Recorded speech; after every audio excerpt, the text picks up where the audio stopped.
Ótimo. Ok. Boa tarde, dando sequência à nossa reunião do NAVE, que é o Núcleo Avançado de Vascular e Endovascular do Hospital Sírio-Libanês, que acontece sempre nas últimas quarta-feiras do mês. A gente vai dando sequência a isso. Hoje tem uma reunião sobre um tópico que eu acho que sempre desperta o interesse do vascular, são novas tecnologias, nem tão novas, mas não tão difundidas, e que a gente não tem o uso cotidiano dela.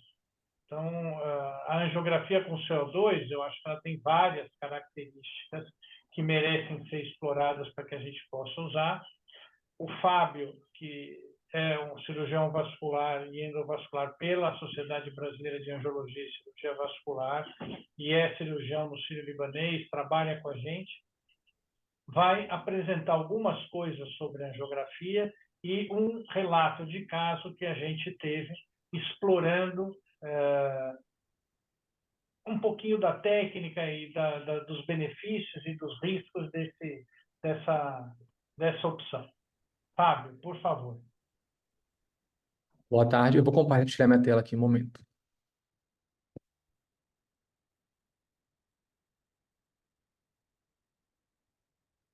Vocês estão vendo a minha tela, alguém? Não, não entrou, não. Não entrou?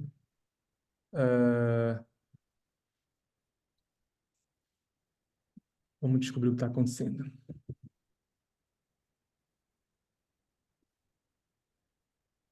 Você tem aí o share screen, um botãozinho verde. Estou tentando aqui, mas não está dando. Vamos ver.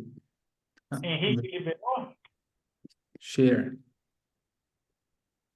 Não está dando.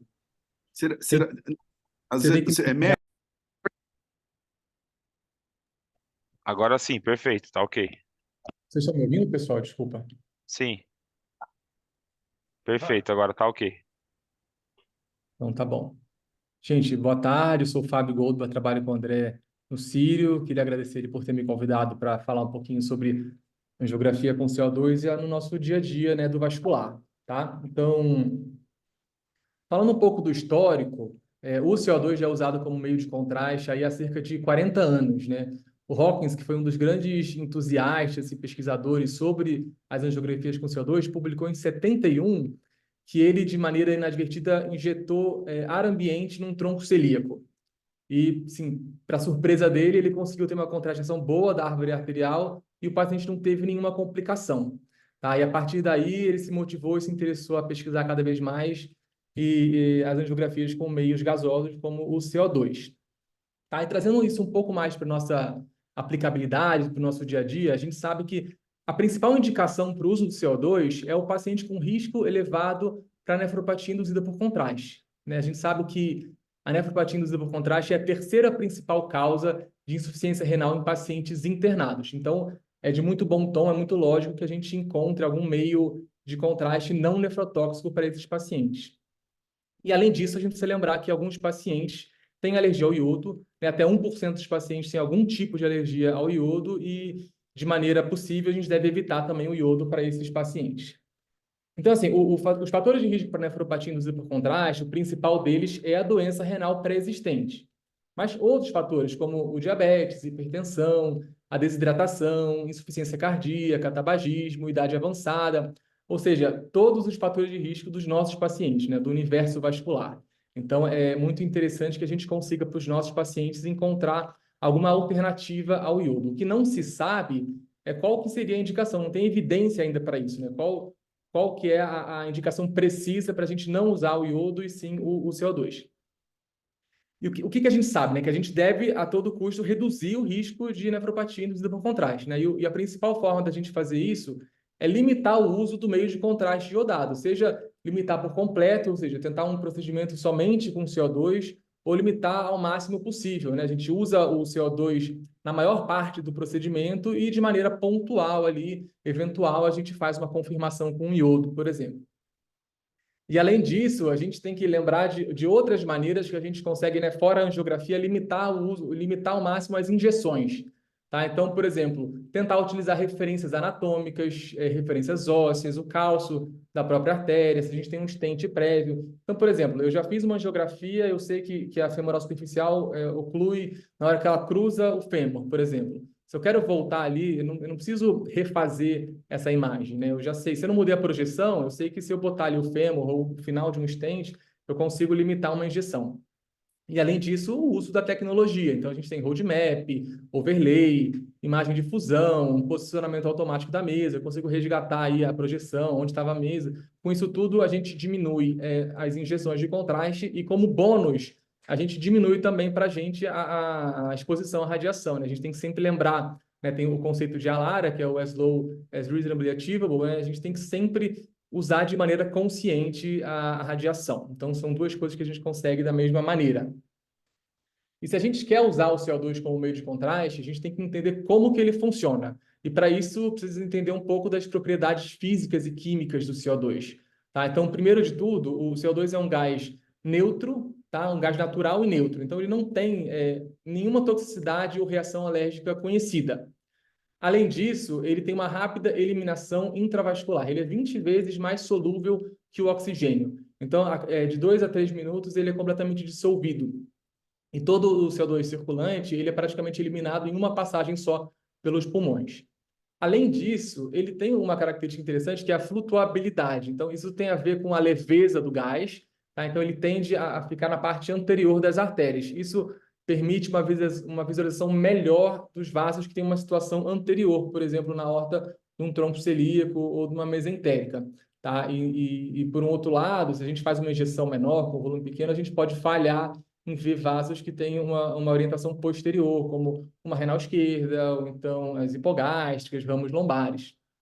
E essa flutuabilidade também, a gente pode usar ela ao nosso favor quando a gente está estudando o membro inferior. Então, a gente eleva um pouquinho, né, os membros inferiores 20, 30 graus, e o gás, como tende a subir, a gente tem uma visualização, uma classificação melhor de artérias distais. Daí tem uma outra propriedade interessante, que é um gás de ultra baixa viscosidade. Isso a gente tem alguns benefícios. Um deles, ele navega bem pelo sistema arterial, então ele navega bem por colaterais, consegue ver recanalização distal. E, além disso, a gente consegue fazer injeções no catéter com guia dentro, por exemplo. Então, a gente não precisa ficar trocando o dispositivo. Então, se eu estou com um stent já posicionado, eu posso, com Y, fazer uma injeção com baixa resistência e fazer uma confirmação do posicionamento, por exemplo. E uma última propriedade que é importante é que ele não se mistura com o sangue, né? Ele desloca a coluna do sangue. Então, ao contrário do iodo, que produz uma imagem por hipotransparência, ele vai produzir uma imagem por hipertransparência, uma imagem negativa.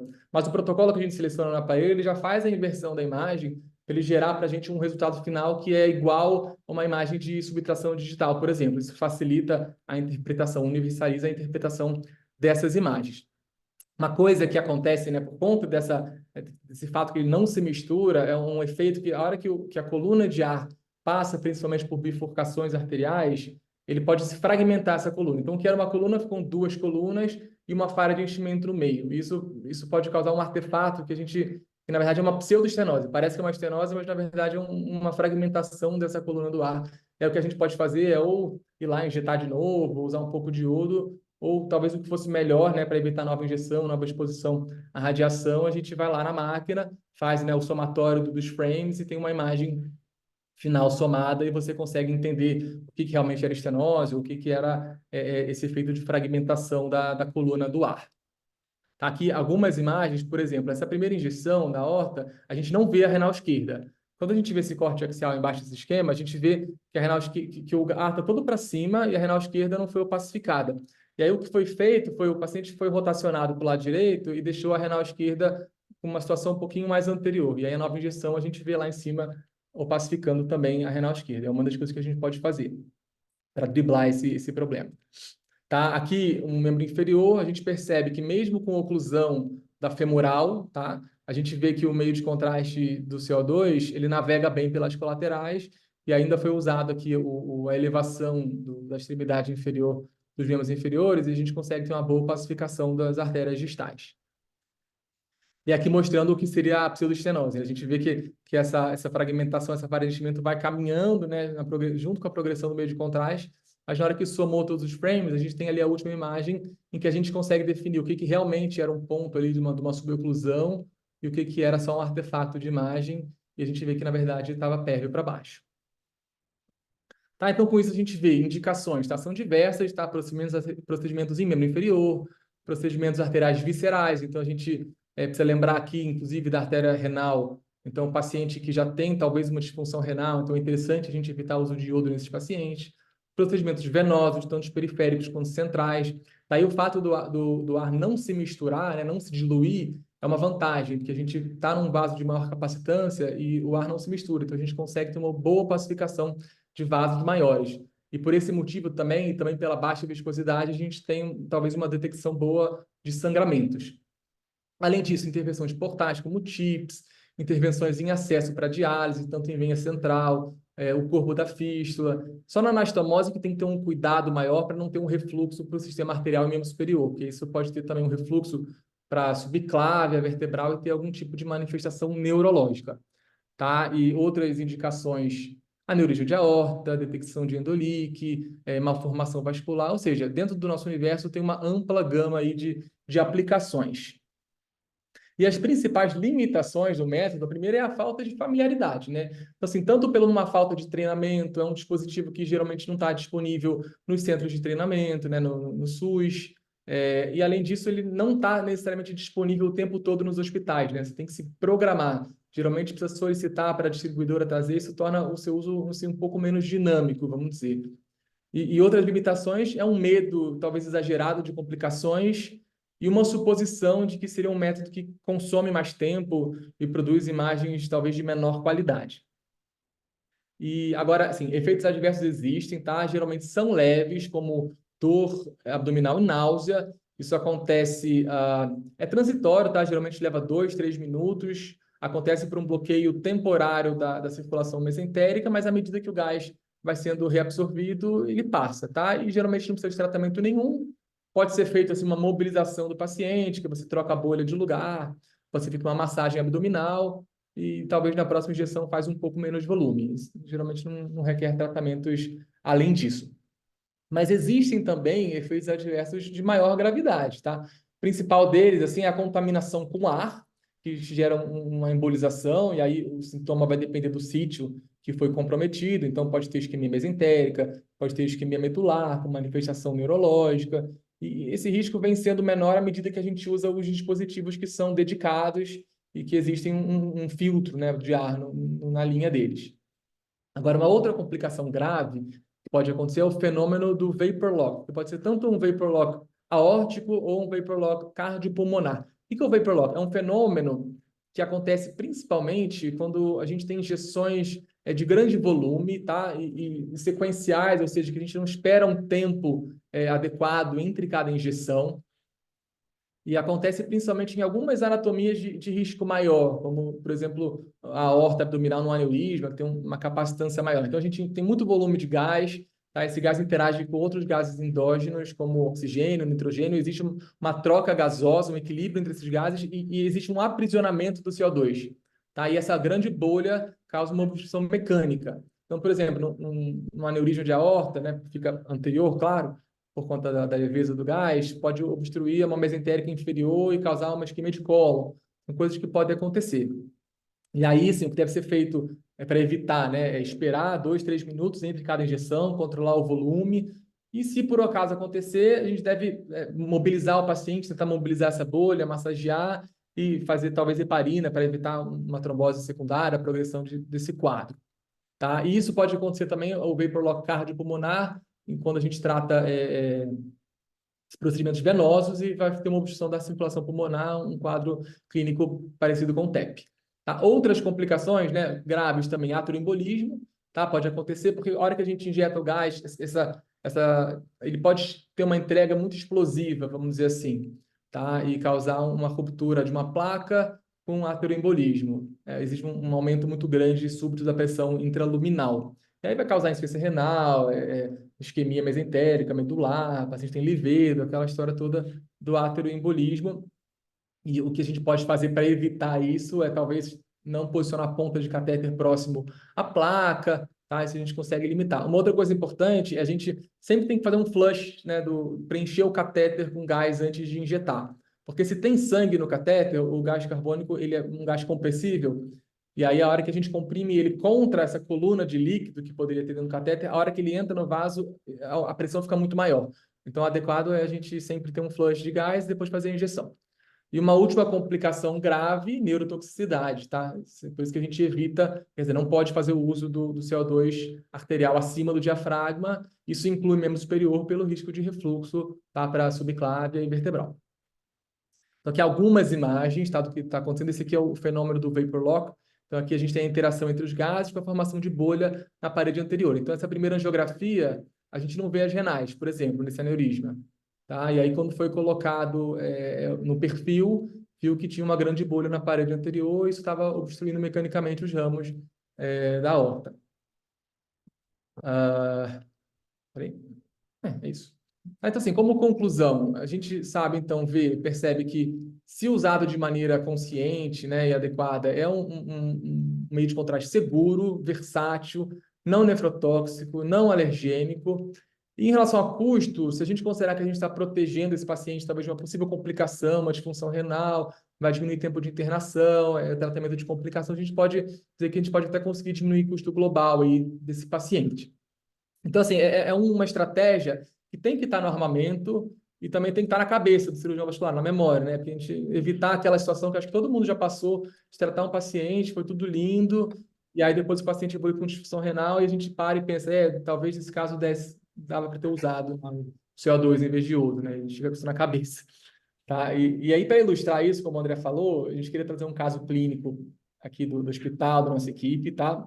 Apresentar para vocês uma paciente do sexo feminino, de 68 anos, que foi encaminhada para avaliação de um aneurisma de aorta, tá? De base de hipertensa, disfunção renal crônica, com uma creatina na basal de 2,8. Ela tinha espondilite anquilosante e tinha uma retocelectomia prévia, tá? E aí, a primeira tomografia dela que ela veio, vou passar aqui para vocês. Ela já trouxe, acho que de fora, esse exame. Percebe já aqui o tamanho da encrenca aqui da aorta dela. Cheio de placa ulcerada, uma chegue aorta. Desde lá da ascendente já, né? Deu para ver.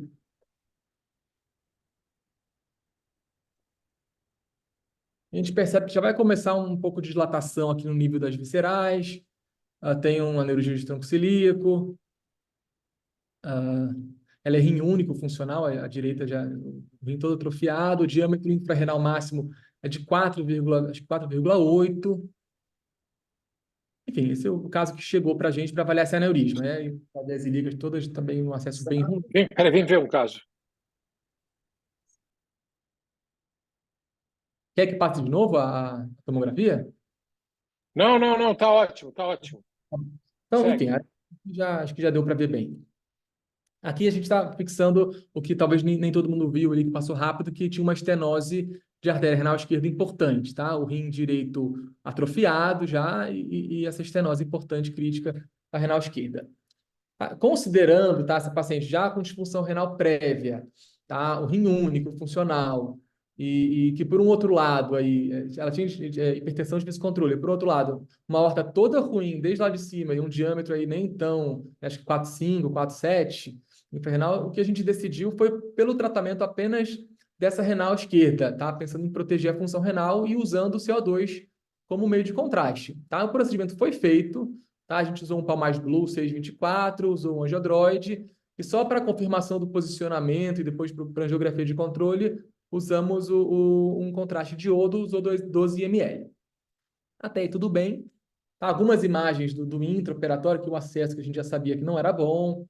Aqui na imagem do CO2 a gente viu bem essa estenose crítica da renal esquerda, posicionamento do stent e o controle, tá? Até aí tudo bem. Só que no POI, ainda na sala, ela acordou com uma dor abdominal, né, principalmente em flanco direito, importante, tá? E além disso tinha um hematoma em sítio de punção, de femoral direita, e já tinha um livedo reticular no abdômen, dorso, membros inferiores. Tá? A gente chamou o pessoal para fazer ainda na sala, um ultrassom de abdômen e um Doppler.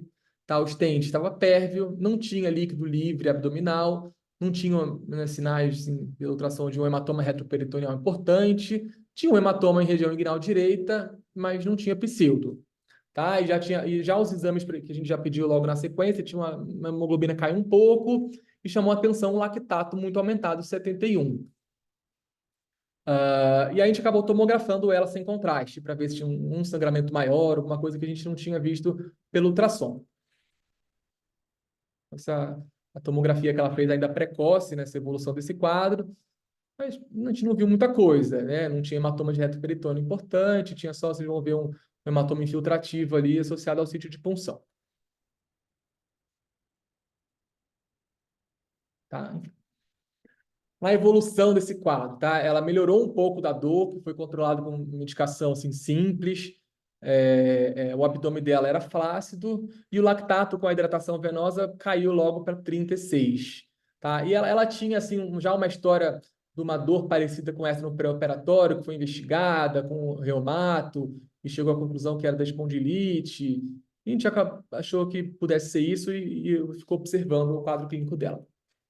Só que na evolução, ela teve uma piora da dor, com piora do estado geral, o abdômen que era inocente agora era um franco abdômen agudo, o livedo estava pior, ficou hipotensa, e aí de laboratório ela evoluiu com uma lipase de 3.000, amilase de 3.000, lipase estourada, lactato ainda alto, CK alta, um dedímero de 18.500, acidose metabólica, piora da função renal, enfim, piora de todos os exames, piora clínica, a gente mandou para tomo com contraste, e vocês vão ver.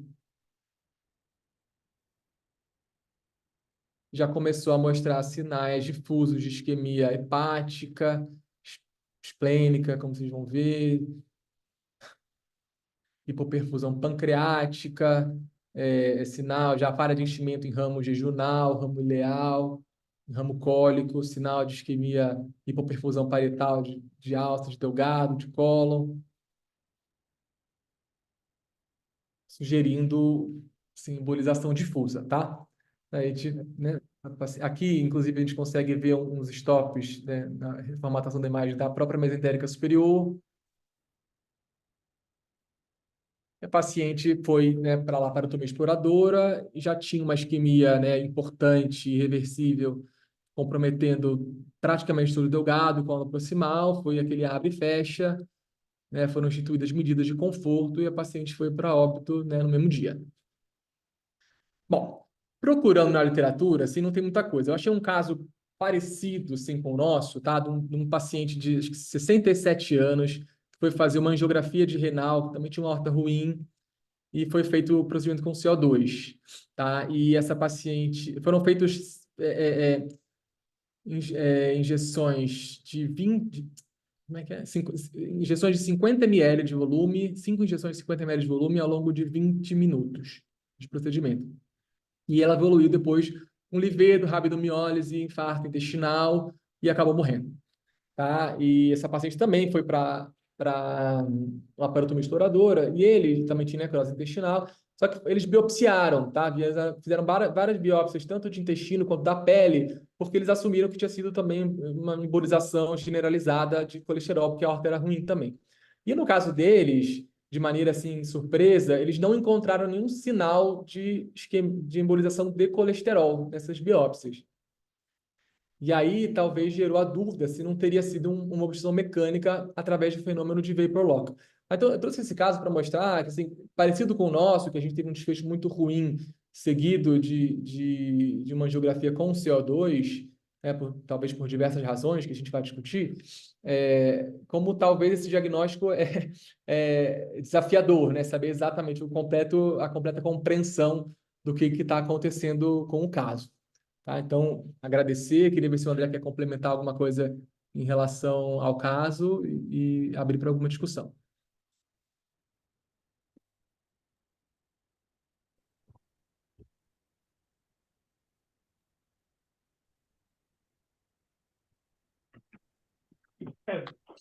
Com relação ao caso, basicamente foi isso, né? Ela, para dificultar, já tinha uma retossigmoidectomia prévia e, portanto, também não tinha a mesentérica inferior, tinha sido na cirurgia anterior. Teve um quadro também de dor na perna, em panturrilha, dor.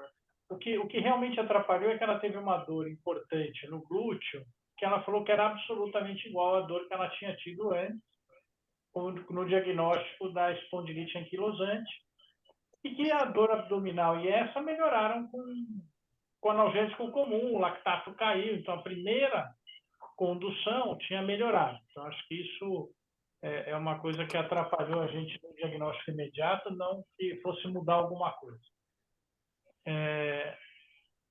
Walter, quer chamar o... Vamos chamar o Marcos. O Marcos Gomes de Toledo Barros, ele é cirurgião vascular do Hospital Samaritano, ele fez doutorado pela Unifesp, né, Marcos? E você tem uma experiência grande com CO2, né, Marcos? Se você quiser mostrar alguma coisa e comentar, aí depois a gente abre os moderadores. O André, primeiro, obrigado, agradeço aí pelo convite, pela participação. Ótima aula, parabéns. Acho que passou quase todos os tópicos aí da angiografia de CO2.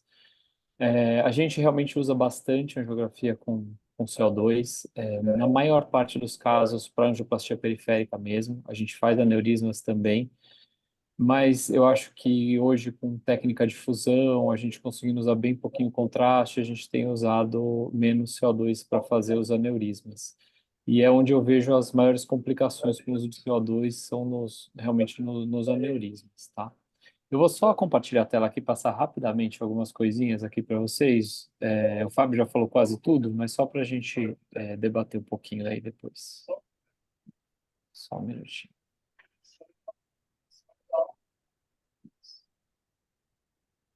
Estão conseguindo me ver aí direitinho? Sim? Sim. Então, vamos lá. Isso aqui o Fábio já falou, né, da nefrotoxicidade, que é pouco alergênico. O custo é uma coisa discutível, realmente. Se você comparar o custo de uma complicação com o custo de uso de um injetor eletrônico, aí realmente o custo da complicação vai ser bem maior, né? Vários trabalhos na literatura mostrando a indução de nefropatia por contraste, né? As aplicações são as que o Fábio já mencionou, artérias infradiafragmáticas, membro superior venoso, né? Estudo venoso, estudo de fístula, isso a gente pode fazer. A gente tem vários trabalhos na literatura comprovando a eficácia e a sensibilidade da arteriografia por CO2, inclusive trabalhos do professor Nelson, que está aqui com a gente, tem bastante coisa aí publicada de CO2. Essas são as principais indicações, né? Então, clearance menor que 60, alergia ao iodo. Uma indicação muito boa é para sangramento, principalmente sangramentos lentos, né? HDA, HDB, coisas de baixo débito, a gente consegue ter uma sensibilidade maior aí com o CO2, a gente consegue injetar o CO2 pelo microcatéter também, então é uma coisa que a gente consegue, por exemplo, MAV, fístula de baixo débito, a gente consegue ter uma boa detecção. Endolic, principalmente Endolic tipo 2, às vezes, tudo que é de baixo fluxo, né? Então, Endolic tipo 2, às vezes é uma boa forma da gente fazer um diagnóstico mais preciso aí também. Algumas contraindicações, então, supradiafragmáticos não se deve usar, DPOC é uma contraindicação relativa, porque pode reter um pouco de CO2, se o paciente tiver algum shunt, CIA, CIV, também não se deve usar, tem como a MAV pulmonar. Algumas precauções, e acho que aqui a gente começa a entrar no que é mais importante, então. O volume máximo de 100 ml por injeção, isso é importantíssimo. Respeitar o tempo entre as injeções também é muito importante. Evitar de formar bolha, né, de CO2 e de evitar o vapor lock. Então, esperar entre 2 e 3 minutos a cada injeção. Isso, os sistemas automatizados já ajudam a gente, alguns têm alguns bloqueios aí de tempo, tá? Principais complicações, então, nós temos o embolismo, né, por ar, é uma complicação bem rara, menor que 1%, mas pode ser uma complicação fatal. Normalmente ela acontece por contaminação. Então, quando a gente usa algum sistema que não é automatizado, a gente aumenta o nosso risco de contaminação e é uma contaminação invisível, porque contamina com o ar da sala e você não consegue saber se aquela seringa que você está usando está contaminada ou não, tá? O aterembolismo, que acho que foi o que aconteceu no caso aí que o Fábio mostrou. A neurotoxicidade, quando a gente acidentalmente injeta acima do diafragma, né? Aí algumas complicações menos graves, náusea, vômito, dor abdominal. Uma coisa que eu achei muito importante, quando a gente vai fazer membro inferior, se a gente fizer com o paciente acordado, ele vai ter muita dor e ele vai acabar mexendo a perna. E qualquer mexidinha de perna acaba deixando a arteriografia de CO2 muito mais difícil de ser vista. Então, esse paciente, na nossa visão, tem que ser obrigatoriamente ou com anestesia geral ou algum bloqueio para a gente ter uma boa qualidade da arteriografia com CO2, principalmente nos membros inferiores. O Fábio já falou um pouquinho do airlock, né? O airlock normalmente é por contaminação mesmo. Ele pode ocasionar um colapso cardiovascular ou isquemia intestinal, né? Então, algumas medidas aí, acho que isso é importante, uma coisa que a gente esquece. Então, suspeitou de um airlock ou de um vapor lock durante o procedimento. Primeiro, massagear o abdômen, fazer uma massagem meio profunda mesmo no abdômen, tentando mobilizar essa bolha de ar, né? Rodar o paciente, você pode mudar o decúbito do paciente para um lado, para o outro, para você, tudo para tentar mobilizar essa bolha. Se você, por exemplo, injetou lá no aneurisma, está fazendo aneurisma e injetou, deu 5, 10 minutos, você continua vendo aquela bolha de ar não é mais CO2. Já teve uma mudança aí, e aí a gente tem esse CO2, ele acaba se transformando em nitrogênio e oxigênio. E aí você deve aspirar esse CO2. Então você entra com o catéter e aspira esse CO2. Sempre que você suspeitar de alguma dessas complicações, fazer hiperenização plena para evitar a trombose secundária. E a câmara hiperbárica pode ser usada em alguns casos também como alguma coisa para atenuar os efeitos da isquemia. O vapor lock, né? Quando que a gente tem um risco aumentado de vapor lock? Então, são nos grandes aneurismas. Por quê? O que acontece? A gente injeta CO2 e a superfície do CO2 que está em contato com o sangue, ela é menor do que quando a gente não tem aneurisma. Quando a gente não tem aneurisma, toda a área, tudo que você injetou de CO2 está em contato com o sangue, tanto a parte anterior quanto posterior. Se a gente tem um grande aneurisma, o paciente está deitado, o CO2 flutua, só uma parte desse CO2 que vai ficar em contato com o sangue. Então, só essa parte do CO2 que vai sendo, teoricamente, dissolvida, né? E aí a gente acaba tendo essa retenção, acaba sendo trocado esse CO2 por nitrogênio e oxigênio, e aí são gases que podem dar esse vapor lock porque eles não são mais difusíveis, tá? Então, grandes aneurismas, aorta tortuosa e oclusão de mesentérica superior. Então, se a gente tem uma oclusão de mesentérica superior, como parece que era o caso, a gente tinha uma aorta tortuosa, se a gente tiver um vapor lock e esse vapor lock for para a mesentérica inferior, a gente tem uma chance muito grande de ter uma isquemia intestinal. Então, oclusão de mesentérica superior com aneurisma, pensar muito bem se vale ou se não vale a pena usar CO2, tá?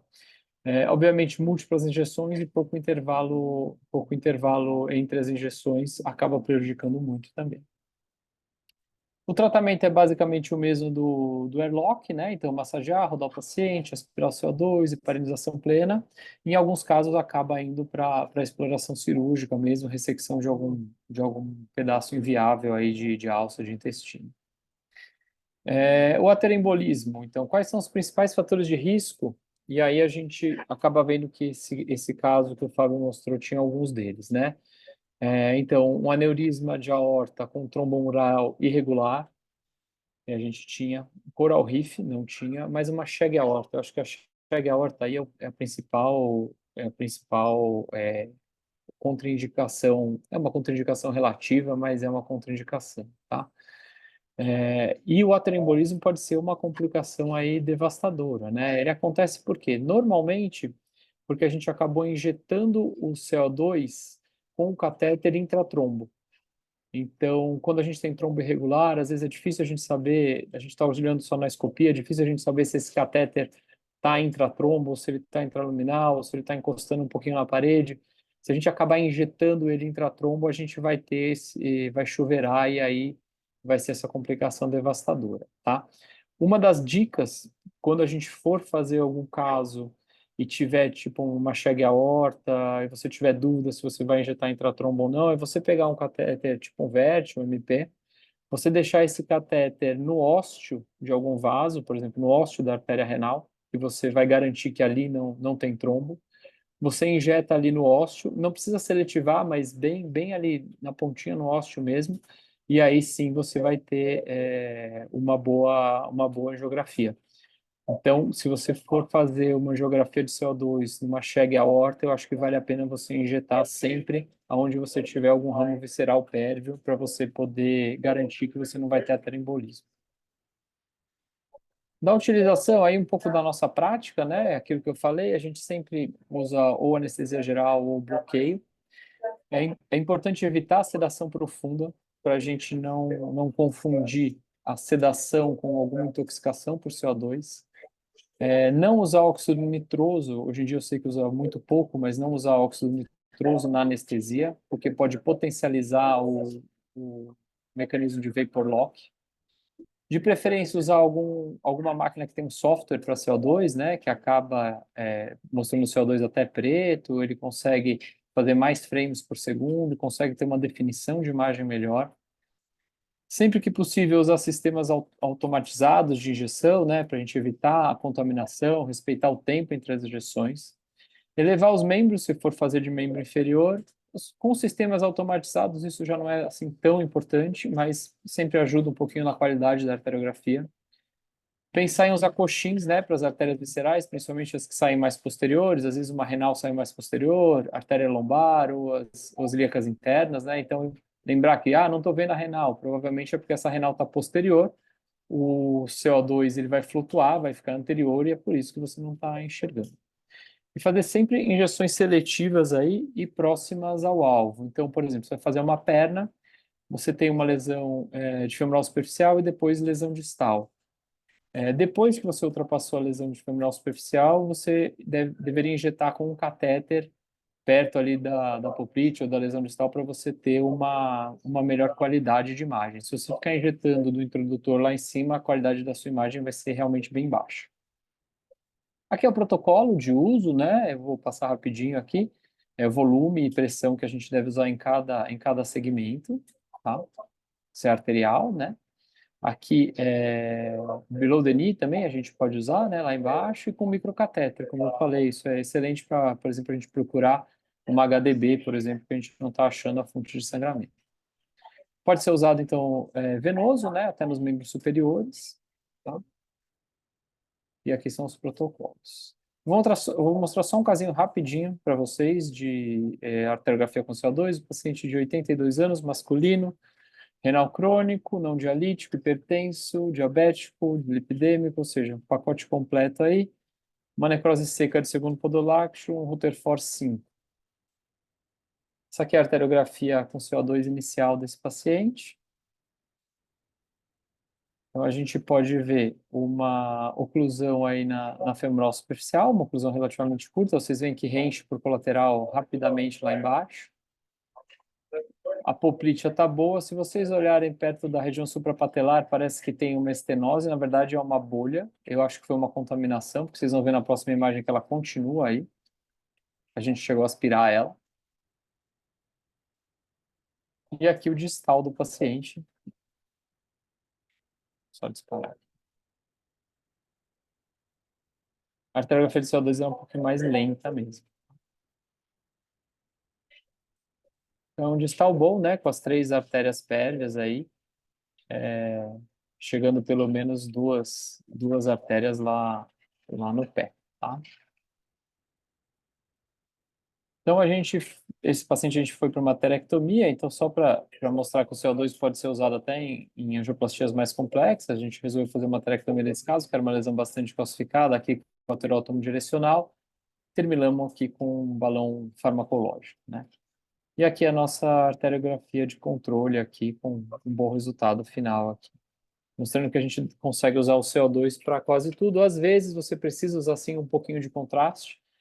Muitas vezes você acaba ficando na dúvida, será que é o CO2 que eu não estou enxergando ou será que realmente tem uma lesão e tal? Você injeta e você vê que no fim você realmente tinha aquela lesão e não era o CO2 que estava te prejudicando. Eu acho que era mais ou menos isso aí, falar um pouquinho da nossa experiência e estamos abertos aí para discussão. Primeiro, eu queria agradecer os palestrantes, acho que a aula As duas foram muito esclarecedoras, mostraram quão quick pode ser o uso do CO2. Para moderar e debater, a gente tem dois convidados que têm bastante experiência também.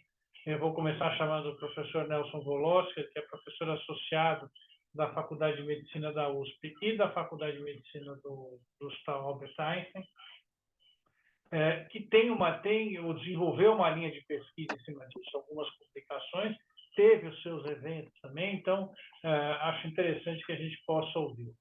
Professor Nelson. Eu posso compartilhar uma apresentação também? Eu vou falar só o que importa. Posso? Está ouvindo? Claro. Tá. Deixa eu só colocar aqui.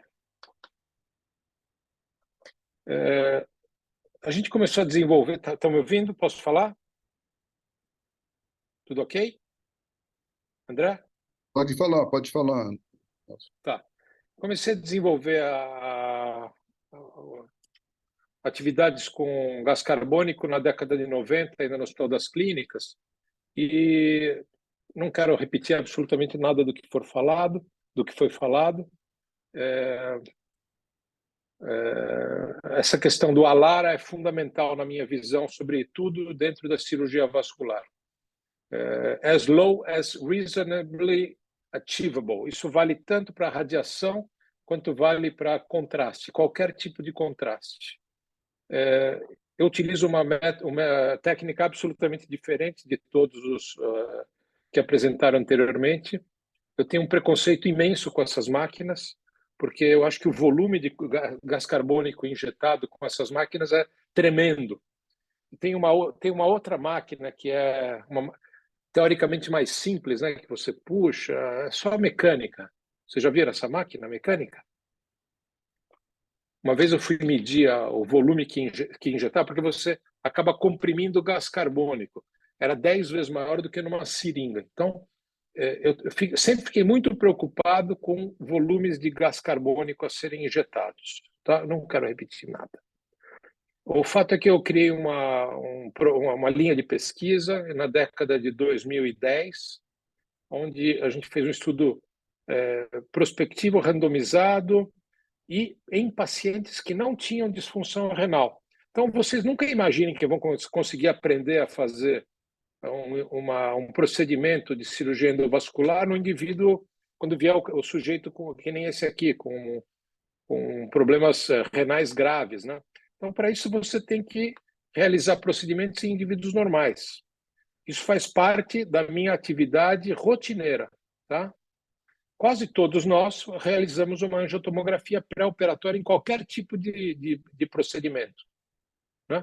Isso faz parte da nossa atividade. É raro hoje você ir para uma revascularização e fazer uma angiografia diagnóstica e ir tratando. Quer dizer, uma angiografia... Como que a gente chama, Walter? Lá no HC a gente fazia isso. Armada. Angiografia armada. Angiografia armada, Aqui no meu serviço, eu acho que eu não faço uma angiografia armada há 10 anos. Quer dizer, a menos que o paciente não possa fazer uma tomografia, não possa receber contraste nem para uma tomografia, né? E as armas estão proibidas, né?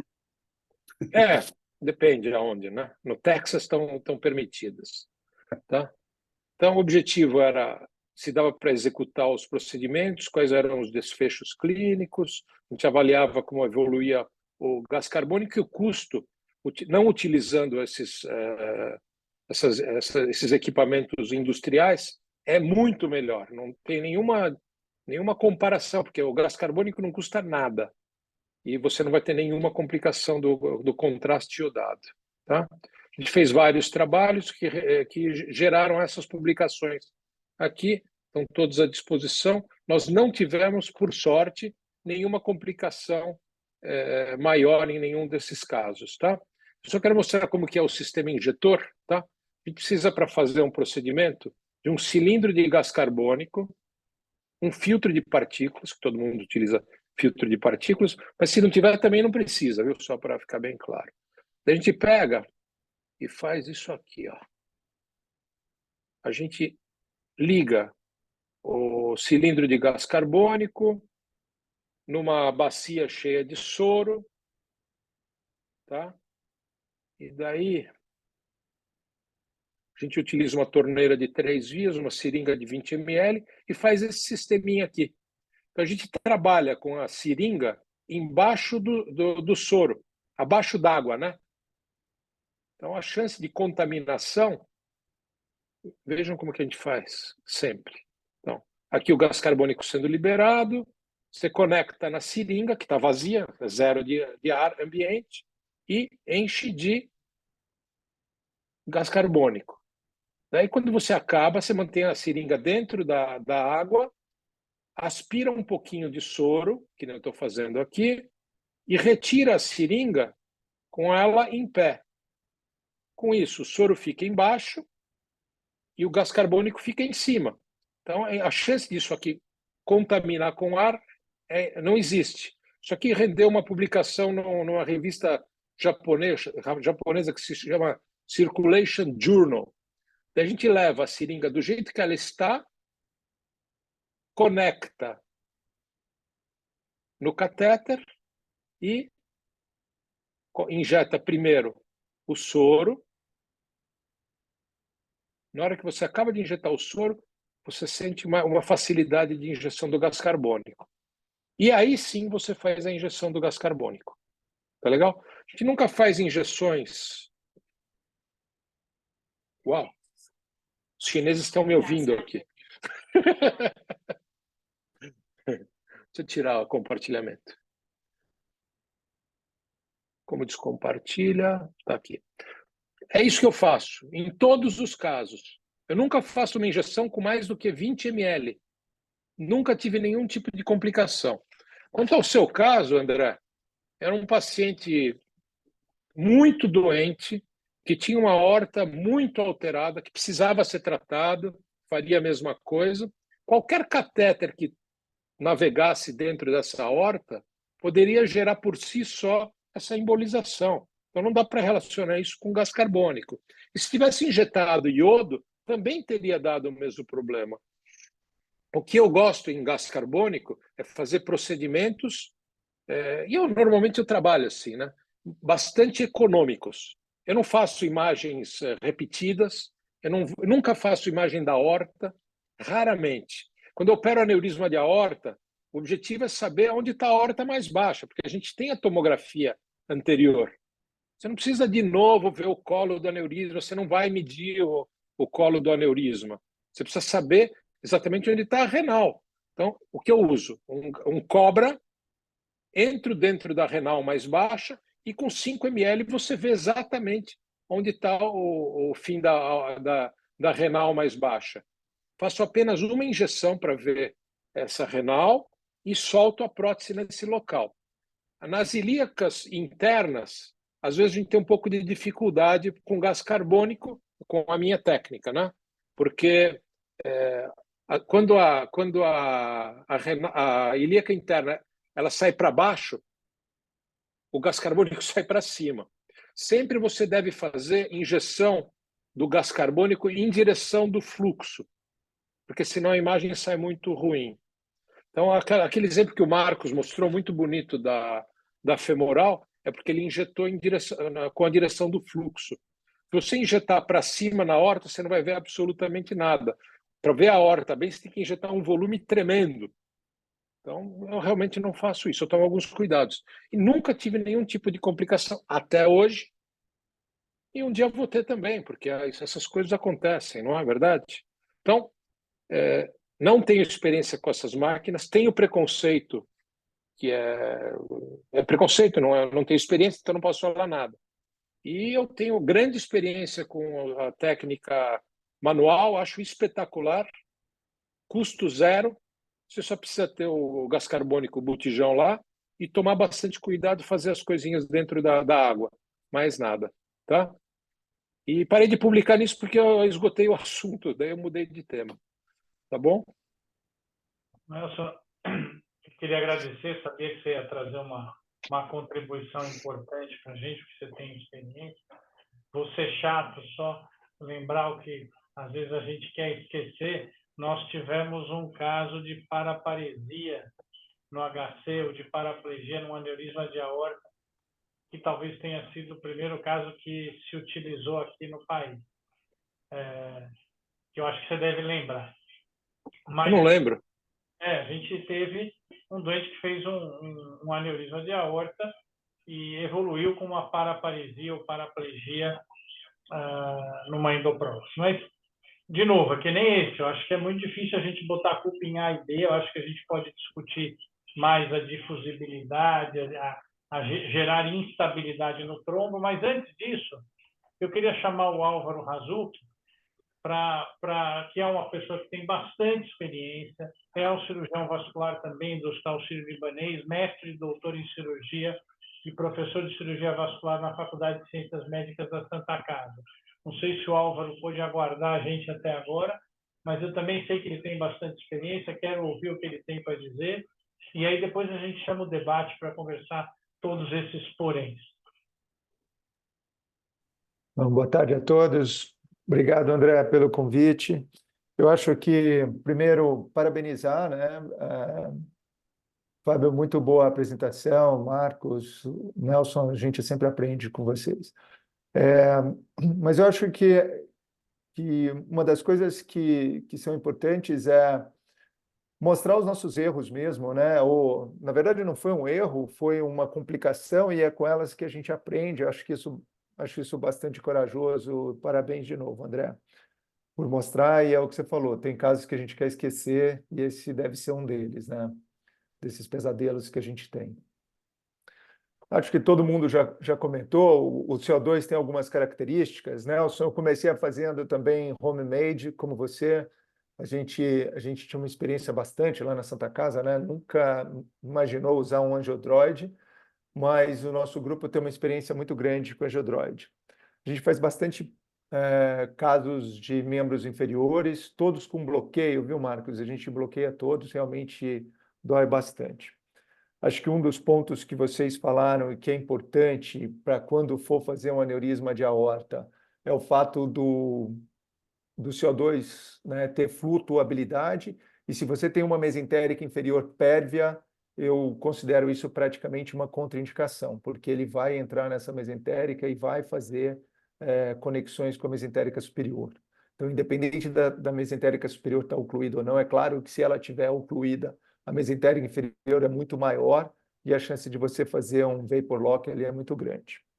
Só em termos de aneurisma, saiu um trabalho no Journal of Vascular Surgery em 2023, multicêntrico, europeu, e o que chama atenção o gás é tão difusível, né, que eles acharam melhor para ver a renal mais baixa, Nelson, injetando pelo introdutor. E quando eles liberavam a prótese em 50% ou a prótese inteira, ficava melhor ainda, porque a própria prótese faz um bloqueio do refluxo do gás. Então, eles mostram que a injeção pelo introdutor na femoral era suficiente para ver a mesentérica. A gente usou bastante o CO2 nos TIPS, e aí ele tem uma ação bacana, porque a hora que você coloca o catéter na veia hepática e faz a injeção retrógrada, ele faz uma portografia muito melhor do que o contraste, muito melhor do que a portografia arterial que a gente costuma fazer. Então, é uma ótima indicação. E o software, né? A gente precisa, claro que a gente tem no software, aí faz o empilhamento, aí aquelas colunas do gás, você acaba somando e acaba vendo melhor. E aí, em relação ao caso, André, o Fábio, eu concordo com o Nelson. Eu acho que a gente está talvez incriminando o CO2 e o CO2 não seja o principal, e eu acho que a própria chegue aorta, por ser uma chegue aorta, teria o mesmo risco se tivesse injetado o contraste à base de iodo. É lógico que se você fez uma pressão grande ali, né, e ela estava dentro do trombo, ia chuveirar, mas chegue aorta é uma das doenças que mais me dá medo nos procedimentos de aorta. O último doente que a gente perdeu eletivo foi num chegue aorta, que também fez uma embolização, era um tórax abdominal, e e fez um atrembolismo difuso também. Então, é uma doença que me dá bastante medo. E eu acho que se vocês tivessem feito, talvez com um contraste iodado, o risco seria igual, tá? Então, eu não deixaria o CO2 como um grande vilão da história, não. Eu acho que a Cheg e a aorta, concordo com essa observação do Nelson. Acho que era isso. Acho que, né, o assunto foi esgotado, a gente pode discutir mais todo mundo junto agora. André, eu só queria aproveitar e fazer um jabá, hein? A gente tem aí o Aorta em junho, estão todos convocados, você e o Nelson já devem receber o convite em breve. Joseph Coselli, Michael Dake e mais 18 convidados estrangeiros, vai ser aqui em São Paulo. Obrigado pelo convite de novo.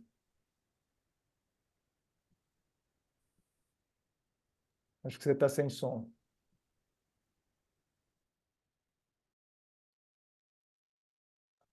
Vou mudar aqui. Melhorou? Então, agradeço a todos. Eu chamei pessoas que têm bastante experiência. A gente conversou bastante, até se o caso teve um desfecho desses, por ser uma Cheg aorta, por ser CO2. Não, em absoluto queremos demonizar o CO2, acho que ele tem grandes virtudes, mas como acho que ficou comprovado, a gente tem vários truques para serem observados. Quer dizer, muitos usam o Angiodroid, que é um aparelho que vai dar os parâmetros mais adequados, evitar contaminação, evitar um fluxo ou um volume muito grande. O Nelson já tem a visão oposta. Eu lembro, a gente no HC começou fazendo com ele, e ele fazendo isso manual, sempre com bom resultado, como ele mesmo disse, mas que com certeza é uma pressão menor, num gás menos difusível. Eu continuo com a dúvida se o CO2... A Cheg aorta ela realmente assusta qualquer tipo de procedimento endovascular, qualquer um, né? Seja uma endoprótese, seja uma angioplastia de renal. A única coisa é que talvez o CO2 mais difusível, ou o catéter dentro do trombo, que você nunca vai ter certeza se ele está ou não, pode ter tido alguma contribuição. De fato, eu acho que isso talvez a gente nunca tenha a resposta, mas fica o Cheg aorta como uma contraindicação, talvez, para o CO2, como uma contraindicação para tudo que a gente puder não fazer aí. Mas eu queria abrir a discussão para quem estiver na plateia e quiser comentar. O Nelson, felizmente, não lembra desse caso, mas eu lembro que o Calógero, a gente sofreu, a Marina, que está assistindo, também participou. Foi uma paraparesia que ninguém conseguia entender, e naquela época, pelo menos, o vilão também foi o CO2, obviamente não precisa ser ele, a gente sabe que pode ser qualquer outra coisa. Era uma aorta infrarrenal, André? A aorta infrarrenal. O endoprótese convencional. Eu lembro desse caso, André, e teve um outro caso. Infelizmente, né? E teve um outro caso, acho que há uns 4, 5 anos, esse dispositivo que o Nelson falou, essa seringa, sabe, aquele mais simples, aquele dispositivo mais simples. E teve outro paciente que teve paraparesia também, não sei se foi do CO2 ou não, mas enfim. O Nelson Delutia, né, que numa endoprótese com aquele dispositivo também teve uma paraparesia. Mas eu uso às vezes infringuinal, a aorta normalmente eu acabo usando contraste. Um detalhe é só o doente pronado, né? Essa é a contraindicação mesmo, porque aí você faz o bloqueio das lombares. Isso tem que tomar, essa é a contraindicação, acho. Desculpa? Quando o doente está pronado, por algum motivo, né? E aí, né? como o ar flutua, ele entra nas lombares mais fácil, né? Então, aí temos isso, temos a outra colocação, que é a renal, que está anterior, não está posterior. É aquilo que diz, na verdade, a gente tem talvez muitos pontos a serem observados para que a gente consiga ter um bom resultado e minimize as complicações, né? Não que a complicação, de novo, tenha sido exatamente do CO2, ela pode ter sido uma complicação inerente a este tipo de doente e de aorta, né? Como como bem dito aqui por vários, foi um procedimento numa aorta que é sempre perigoso. Não sei se tem alguém mais da plateia que gostaria de comentar, de perguntar. O professor Fausto está aqui nos acompanhando, Cine, Zerati, né? Nosso colega de núcleo. A Najara, acho que levantou a mão. A Najara, ela acompanha esses casos de complicação e de eventos adversos dentro do hospital, sejam lá quais forem os motivos. Então, acho que ela quer falar alguma coisa.